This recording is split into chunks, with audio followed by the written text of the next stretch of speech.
neza amasaha arabarirwa ku mitwe y'intoki kugira ngo irushanwa cyangwa se umukino w'isiganwa ku magare abenshi mumaze kumenyera nka Tour du Rwanda wongera usesekare mu Rwanda rw'imisozi igihumbi, aho abasiganwa baturutse mu makipe 18 bazaba batanga ibyishimo ku banyarwanda bazaba bari ku nkengero z'imihanda myiza yatoranijwe izaba inyurwamo n'igare. Iri siganwa ku magare rero rizaba rigiye kuba ku nshuro ya 18, ni nyuma y'uko kandi iri siganwa nyarwanda rimaze kuzamura urwego, dore ko ryavuye kuri 2 n'ibice 2 rikagera kuri 2 n'igice kimwe. Icyo mvuze wacyumvise ni ukuvuga ko urwego rwaryo rwazamuwe mu ntera. Uko twabivuze haruguru, amakipe 18 niyo azitabira iri siganwa rya Tour du Rwanda ya 2026. Ikindi wamenya cyo nuko kandi aya makipe yahawe umwihariko wo kuzakina isiganwa rizenguruka mu karere ka Rubavu, ndetse hakaba na etape zasorezwe Nyamirambo ibyaherukaga kuba mu myaka 6 ishize. Muri etape 8 zose zizazenguruka intara zose z'igihugu harimo etape ya mbere ibanziriza izindi zose. Iyi akaba ari etape izaba ku munsi wo ku cyumweru tariki ya 22 Gashyantare 2026, ikazaturuka Rukomo yerekeza i Rwamagana, akaba ariyo ndende kuko ifite ibirometero bigera ku 174 byose. Etape ya kabiri na etape izaba ku munsi ukurikiyeho uwo kuwa mbere tariki ya 23 Gashyantare 2026, ikazaturuka Nyamata yerekeza i Huye, ikaba ifite ibirometero 135.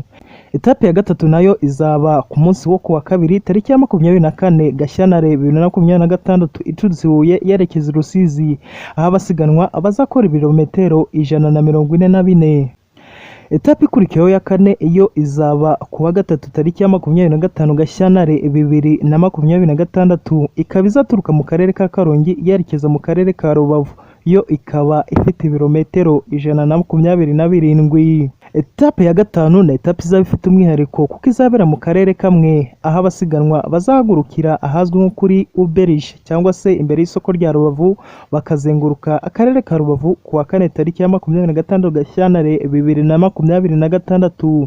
Iyi etape ikazaba ifite kuzenguruka aka karere ka Rubavu ibirometero bigera kuri 82 byose. Etape ikurikiyeho gatandatu yo ikaba izaba ku munsi wo kuwa gatanu tariki ya 27 Gashyantare 2026, aho abasiganwa bazahaguruka mu karere ka Rubavu bakerekeza mu karere ka Musanze, bakaba bazasiganwa ibirometero 84 mbere yuko bagaruka mu murwa mukuru Kigali kuri etape ikurikiyeho ya karindwi. Etape ya karindwi nayo ikaba ari etape izaba ku munsi wo kuwa gatandatu tariki ya 28 Gashyantare 2026, abasiganwa bazafata umuhanda ubagarura mu murwa mukuru Kigali ubaturutse Musanze uberekeza kuri Kigali Pele Stadium i Nyamirambo. Iyi etape nayo ikaba ari ndende kuko nayo ifite ibirometero bigera ku 147 byose. Etape isoza cyangwa se etape iheruka izindi zose akaba ari etape ya 8 izaba ku munsi wo ku cyumweru tariki ya 1 Werurwe. Iyi nayo ikaba ifite umwihariko nka etape ya gatanu kuko nayo izasenguruka muri Kigali gusa. Abasiganwa bakaba bazahagurukira kuri Kigali Convention Center, bakaba bazasiganwa ibirometero bigera kuri 99. Kijyanye n'umutekano wo mu muhanda, polisi yo mu muhanda izwi nka Traffic Police yasabye abanyarwanda kuzatanga ituze mu muhanda ndetse no ku nkengero zazo muri iki cyumweru cy'amagare, bakirinda buri kimwe cyose cyaba intandaro y'umutekano muke mu muhanda, nko kujugunyamo buri kimwe cyateza impanuka ikomeye cyangwa se idakomeye. Ubwo akaba ari ubutumwa bwatanzwe n'umuyobozi mukuru wa polisi y'ishami rishinzwe umutekano wo mu muhanda ubwo yaganiraga n'itangazamakuru cya RBA.